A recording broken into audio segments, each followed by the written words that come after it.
अस्सलाम वालेकुम नाज़रीन, मैं हूं वसीम अली। आप देख रहे हैं चैनल न्यूज़ पॉइंट। नाज़रीन, जो शख्स तमाम सियासतदानों को चोर और डाकू कहा करता था, आज उसी शख्स ही अपनी चोरियां जो है वो मंजरेआम पर आ गई हैं। जो शख्स मौजूदा गवर्नमेंट को इम्पोर्टेड गवर्नमेंट कहा करता था, आज उस शख्स की अपनी इम्पोर्टेड फंडिंग सामने आई है। और जो ये इम्पोर्टेड फंडिंग सामने आई है, जिन जिन ममालिक से आई है, उन ममालिक के क्या मकासद थे इसे जो है वो फ़ंड किया गया, और तरीक़े इंसाफ़ की गवर्नमेंट बनाने के अंदर उन्होंने अहम रोल अदा किया। और ये मकासद, अगर इस चीज़ को बागौर मुशाहिदा किया जाए तो तरीक़े इंसाफ़ की गवर्नमेंट आने के बाद पाकिस्तान के अंदर किस कदर तबाही का जो है वो झाड़ू फेरा, ये आपके सामने है। और इसी हवाले से जो आज तहरीक इंसाफ की फॉरेन फंडिंग का जो केस था, 8 साल से चल रहा था, उसका जो फैसला इलेक्शन कमीशन ने सुनाया, उसके जो मुकम्मल जो नुकात हैं वो आपके सामने शॉर्ट करके जो है वो आपके सामने रखता हूँ कि कैसे इमरान खान ने और कहाँ से कितनी जो है उन्हें फंडिंग हासिल की। और इलेक्शन कमीशन ने आज का जो फैसला सुनाया है,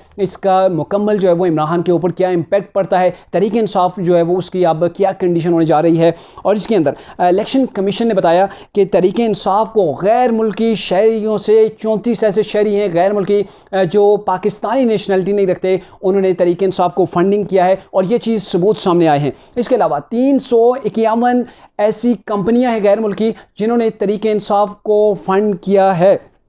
जबकि पाकिस्तान का आईन और कानून ये कहता है कि पाकिस्तानी कंपनी भी कोई किसी सियासी पार्टी को जो है वो फंडिंग नहीं कर सकती। जबकि इमरान खान को गैर मुल्की कंपनियों ने, जिनकी तादाद 351 है, उन्होंने तहरीक इंसाफ को सपोर्ट किया है, तहरीक इंसाफ के लिए जो है वो उन्होंने फंडिंग भेजी है। इसके अलावा तहरीक इंसाफ के बेनामी जो अकाउंट सामने आए हैं, उनकी तादाद 16 है, और 13 वो अकाउंट है तहरीक इंसाफ के जो उन्होंने खुफिया रखे हुए थे, और फिर जो है वो तहरीक इंसाफ के जो है वो ये अकाउंट सामने आए हैं। इसके अलावा इमरान खान की जानिब से जो फॉर्म 1 जमा कराया गया वो बिल्कुल गलत कराया गया। अकाउंट छुपाना पाकिस्तान के आइन की खिलाफ वर्जी है, और अमेरिका, ऑस्ट्रेलिया, यूएई से भी तहरीक इंसाफ को एहतियात की सूरत में फ़ंड मिला, और वो एहतियात तहरीक इंसाफ ने जो जमा किए थे किसी और मकासद के लिए थे, जिनको अपनी पॉलिटिकल एक्टिविटीज़ के लिए इस्तेमाल किया। गोया एहतियात और सदक़ात जिस मकसद के लिए आए थे, शौकत खानम या किसी और के लिए, तो उनका इस्तेमाल तहरीक इंसाफ ने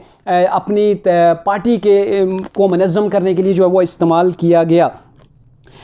इमरान खान ने पाकिस्तान के जो कवानीन हैं उनकी ज़िम्मेदारियों को अच्छे तरीके से नहीं निभाया, और फ़ॉरेन फंडिंग जो है वो इन्होंने वो करते रहे, और इन्होंने जो बैरून ममालिक से पाकिस्तान के आइन के ख़िलाफ़ वर्जी करते हुए मुख्तलिफ़ कंपनियों से, मुख्तलिफ़ गैर मुल्की लोगों से इन्होंने फ़ंड जो है पाकिस्तान के अंदर जमा किया। इसके अलावा जो पाकिस्तानी है, एक आरिफ नकवी की जो कंपनी है, उससे 21,21,000 $50,000 अमरीकी डॉलर तहरीक इंसाफ ने पाकिस्तान के अंदर जो है वो मंगवाए।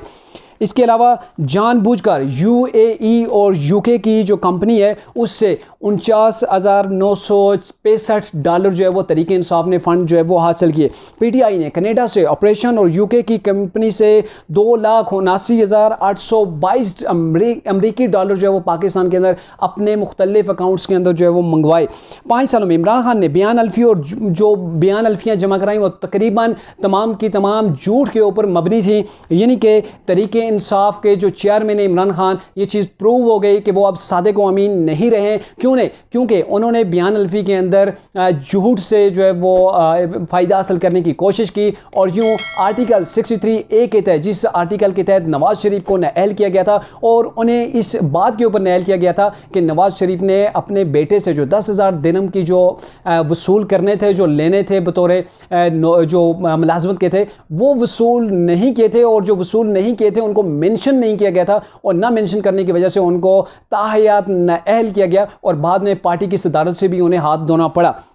अब इमरान खान ने भी यही कुछ किया है। इसके अलावा तहरीक इंसाफ ने सिक्योरिटी कमेटी के सामने जो फंडिंग थी या फंडिंग के जो ज़राए थे उनको सामने नहीं लाया, और इनको मुसलसल जो है वो छुपाते रहे, ये इलेक्शन कमीशन ने कहा है। और इसके अलावा इलेक्शन कमीशन ने यह भी कहा है कि तहरीक इंसाफ के जो जितने भी फ़ंड पाकिस्तान के अंदर मौजूद हैं, जो उन्हें फंडिंग हुई, क्यों ना इसको जो है वो ज़ब्त किया जाए। और ये उन्होंने जो तफसीली फ़ैसला सुना है, इसकी कापी गवर्नमेंट को भी भेज दी है। अब गवर्नमेंट ने ये करना है कि रेफरेंस तैयार करना है, उसको सुप्रीम कोर्ट के अंदर जो है वो मूव करना है, वहाँ पे सबमिट करना है। फिर उसके बाद सुप्रीम कोर्ट लार्जर बेंच तश्कील करती है या फुल कोर्ट बेंच तश्कील करती है, ये इसका फैसला सुप्रीम कोर्ट ने करना है। और जो ज़्यादा चांसेस है उसमें यही कहा गया है कि सुप्रीम कोर्ट के अंदर फुल कोर्ट बेंच जो है वो तश्कील दिया जाएगा और उसके बाद इस चीज़ के ऊपर देखा जाएगा कि इमरान खान की जो पार्टी है तहरीक इंसाफ है उसको कला दम करार दिया जाता है या फिर उन्हें कोई रिलीफ मिलता है। और जो आर्टिकल 63 इमरान खान की जो सादिक व अमीन ने रहे, वो इमरान खान साहब जो लोगों को झूठा कहा करते थे,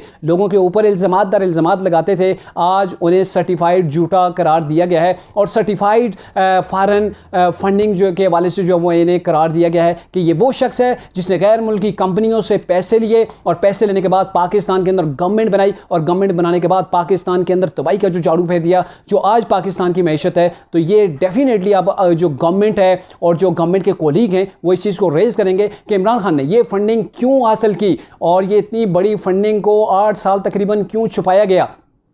इमरान खान ने हर कोशिश की कि वो इस फॉरेन फंडिंग केस की जो तलवार है जो उनके सर के ऊपर लटक रही थी उससे किसी तरीके से अपने आप को बचाया जा सके, लेकिन आखिरकार 8 साल पाकिस्तान के अंदर इंतशार को बर्पा करने के बाद, पाकिस्तानी मैशत को तबाह करने के बाद इमरान खान के गले का जो फंदा था जिससे वो बचना चाह रहे थे वो उनके गले के अंदर जो है वो आन पड़ा है। और अब ये देखना है कि सुप्रीम कोर्ट क्या फैसला करती है, क्योंकि जो इलेक्शन कमीशन ने फैसला किया है वो उसमें वाज़ेह तौर पर ये चीज़ सामने आई है कि तहरीक इंसाफ ने जो फॉरेन फंडिंग केस के हवाले से जितने भी शवाहिद थे उनको छुपाने की, ज़राए को छुपाने की कोशिश की, उनकी बेनामी जो है वो अकाउंट्स वो भी सामने आए, जो अकाउंट छुपाए गए वो भी सामने आए। तो अब देखना ही है कि सुप्रीम कोर्ट इसके हवाले से क्या डिसीजन लेती है।